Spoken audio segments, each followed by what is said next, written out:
So few people have access to YouTube, and even fewer are watching this video. And in this video, we're gonna talk about some things that 0.00001% of the planet even knows about, and that's something called fruitarianism and raw veganism.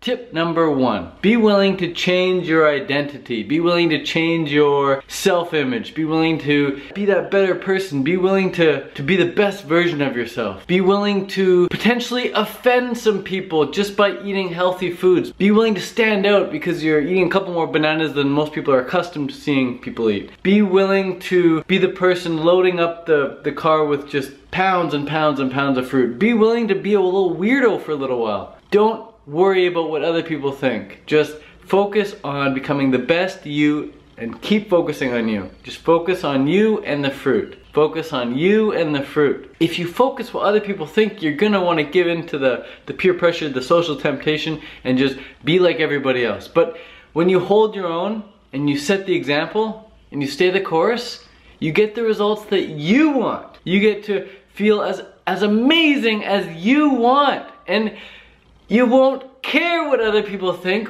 when you stop caring about what other people think for a few weeks. You just get over it. And you just focus on you and the quality of life that you're living. And don't worry about what other people think. Or don't worry about if someone might be offended because you don't eat their food or whatever. Just focus on you. Being selfish is not doing what you want to do. Okay? Being selfish is wanting other people to do what you want to do. Big difference. Second tip, have a strong enough reason why you're doing this. Because if you don't have any why power and your willpower runs out, you're done. Just go right back to eating the same old food you were eating before. You ask any vegan why they're vegan and they can tell you straight up why they're vegan. You ask any vegetarian why they're vegetarian, they can tell you straight up why they're vegetarian. You ask any long-term fruitarian raw vegan why they're fruitarian raw vegan, boom, they can tell you no problem. Because they have why power. And you ask any newbie coming over to raw vegan or fruitarianism, you ask them why they're doing it, they won't have that strong why power, they won't have that certainty. They'll have more of a, well, I don't know, I want to try it, maybe blah, blah, blah, blah. But there's no absolute certainty, there's no conviction in that. And when you have the conviction, when you know what you're doing is the right thing to do, you have why power. For me personally, why do I do fruitarianism? I do it because it's the only thing that makes sense. I do it for the same reason I want to get to bed early at night. I do it for the same reason when I gotta go pee, I take a pee.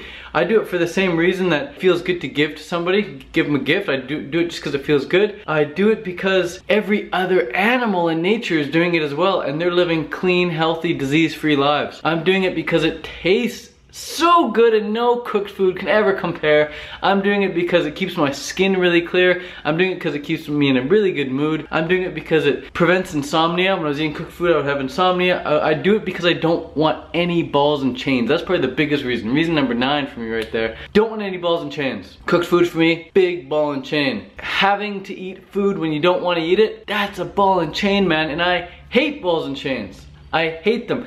Since quitting marijuana, I feel so liberated. I'm so liberated, I don't need to smoke it like I used to smoke it. It's the same for since quitting cooked food. Since I quit cooked food, I feel so liberated. 10th reason would be because it's amazing for the environment. As far as land usage goes, you get way more calories per acre from fruit than you do from grains, potatoes, and especially animals. Animals, you get hardly any calories, hardly any nutrients per acre. And potatoes and grains, you don't get much either when you compare it to fruit. Fruit, you get tens of thousands of calories per acre. Grains and potatoes, you get thousands of calories per acre. And then with meat, you get hundreds of calories per acre. So fruit is just so environmentally sound. And when you spend money on what you believe in, you're voting for that. You're voting for more of that. So yeah, there may only be a couple thousand fruitarians in the world. There's only a couple thousand people voting right now for fruit.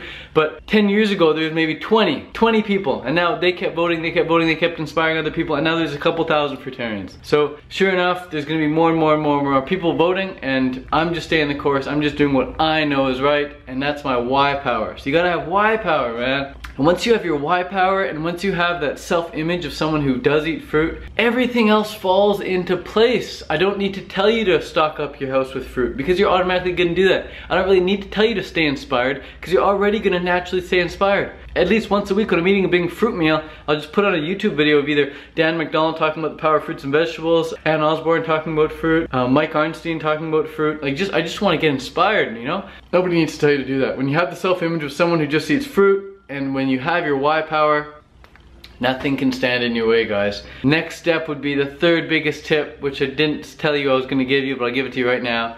Have a vision for your future. Have a vision. Know what your ideal life looks like from morning to night. Know what you do first thing in the morning, know what you do right after that, know what you wanna do midday, know who you wanna hang out with, know what you wanna watch, then know what you do right before bed. Get your routines down and describe your perfect life. And when you have that vision, it's much easier to live in that vision, and you'll be more likely to know whether or not things are either serving you or not serving you. And that'll help you really succeed long term on a fruit diet. If you guys like this video or you learned something from it, give me a thumbs up and send me a message, private message, or a comment down below with something that you're struggling with, and I'll do my best to help you out. Peace.